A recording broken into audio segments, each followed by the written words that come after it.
the bus goes to Korat, I can see the land and environment change. Everything seems different in Bangkok. Bangkok is a big city, but Korat is different. The difference was there wasn't any tall buildings like in Bangkok.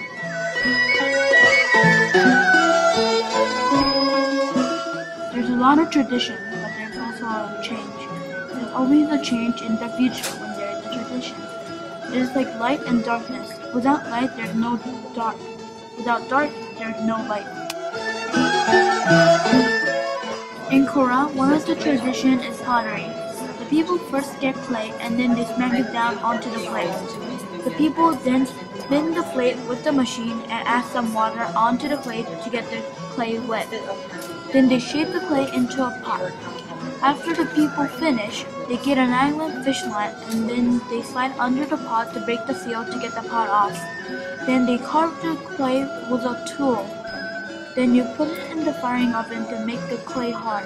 The change in this is that before, when you needed to make a pot, you needed 3 people. 2 people to move the wood and the other person to shape it. The clay in the machine just need 1 person to shape it.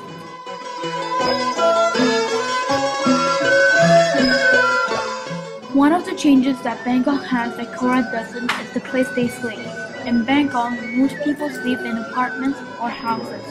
In Korat, some people sleep in tents or houses, but the houses have different roofs. In Bangkok, the roof is made out of bricks or cement. In Korat, the roof is made out of straw or wood.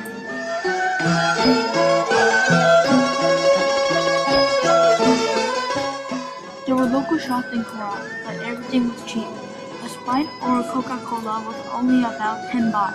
In Bangkok, it was 20 baht. Also, another change is that in Korat is when you buy a drink in a can, they pour the drink into a plastic bag. In Bangkok, they just give you the can and you just drink it. To do weaving, you have to first get silkworms. Then you use silkworms to make silk with a machine called loom. Loom is a machine where you can get silkworms and make silk out of it.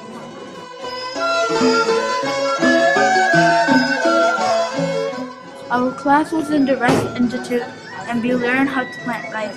We first pick the rice from one side and plant them in the other side. This is called transplanting, but there is another easier way to transplant rice. There's a transplanting machine and the machine plants the plant into the ground. When the rice turns yellow, the farmer picks the rice up.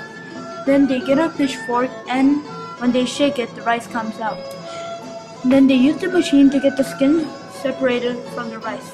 Then they shake it in the air on a basket to let the wind blow away the skin.